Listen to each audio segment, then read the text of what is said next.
Hey everyone, I'm just going through Facebook at the moment and, looking at all the memes and stuff. Um, and I've come across one and it actually it sort of like ties in with one of my positivity cards. And I remember somebody commented on it that they was going to make it into sort of like things to give their family, as a bit of a positive thing. And it was something like a bad day doesn't mean that I've had a bad life or something like that. And this one here says, did you really have a bad day, or did you have 10 or 20 minutes where you let your thoughts run undisciplined, which led you to a bad vibe that you let carry you away? Come on, you got this, pay attention. Now, um, yeah, it's something that I noticed with myself. When you get triggered, your mind goes into spiraling thoughts, and that's just the process of your brain shutting down because of the stress hormone being released. Now, it can carry on throughout the day, just that one trigger first thing in the morning or whenever it goes off. Somebody pulls out in front of you when you're driving, or your partner's in a bad mood when you wake up, or you see something bad on the telly, or anything can be a trigger. Someone reminds you of a past experience, and triggers you. And that carries on through the day. Now, part of my healing process was actually recognizing when that was happening, and actually physically stopping myself from carrying on the thoughts throughout the day. It's mood elevating. It's something that one of my therapists taught me. When something triggers you, to counteract that stress hormone being produced, by doing something that makes you feel happy, doing something that gives you goosebumps, listen to a piece of music that gives you goosebumps, going for a walk somewhere in nature, even just, a brisk walk, walk off the stress. But recognise when your thoughts are spiralling out of control, because they do, very much so. And once you do start recognising it, you can start controlling it. Well, in my case, I could, but it does take a lot of practice. You'll feel in a bad mood, you'll feel low, you'll feel depressed. You might not know what's triggered you, because some people don't. I never knew all the time what had triggered me, but I knew something had. And I had to write down sort of like what had gone on before, that might have set off this mood, the low mood. But then I'd have to sort of like make myself happy first before I could think about it, because my brain just wouldn't work. It wouldn't let me think about it. And then when you do sort of like bring the stress hormone down and the good hormones back up again in your brain starts functioning again, and it can put things into place, and you can stop the spiraling thoughts.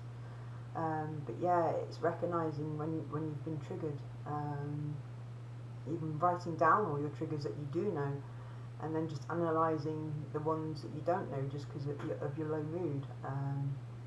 It was a way forward for me. So yeah, I just wanted to share that sort of bit of healing, sort of I can't think what to call it, a bit of healing information, bit of my own sort of like self-healing, what I found works for me. It might not work for everybody, but it's what we've got to do is give it a go. You can try with pills, you can try with all sorts of therapies, but having it come from somebody that it's worked for, it's worth a try. It's just keeping your mind elevated, to the point where the negative thoughts don't take over all the time, the negative thought processes. But yeah, recognising what sets them off in the first place was the biggest step forward for me. And I think it's the same in other people that I've seen. Friends of mine, I've explained this to them, find out what your triggers are, and where it goes back to, because a lot of it is just through childhood, being brought up with somebody else's values and rules and misconceptions about who you are, and just looking deeper into yourself. And this is where self-awareness comes through, and self-love comes at the end of it, because you know that you are a decent human being and you are deserving of love and you are worthy of a good life. You do deserve it, and that you're in full charge of it. Nobody can stop you, well, within reason, obviously if you're breaking the rules, there's going to be the law that's going to stop you. But other than that, the world's yours. And don't be discouraged, you are stronger than what you think. You've gone through all that abuse to start with. Your brain's developed in a way that not a lot of people's do. We have an ability to care, but we have an ability to care for ourselves as well, but we don't do that, unfortunately, when we've been abused, because we think that we're the problem when we're not. It's the abusers. So yeah, I just thought I'd share that little bit of knowledge with you, and hope it helps. I do want to share my own ways of I've come forward with my own healing. So yeah, if I can help somebody else, just even put that first step, which is the hardest. It really is. You've got to want to do it. You've got to want it enough. You've got to want to do it for yourself as well. There's no point trying to do it for other people, healing for other people, because somebody else has said that you're crazy. It doesn't work. I've tried it. I've tried to change myself for other people, and it doesn't work. It doesn't. The universe doesn't work like that. You need to look after yourself. You have to discover who you are on a soul level, and accept who you are on the soul level. I mean, you look at the bad side of yourself and you look at the good side of yourself, and you try and understand both sides,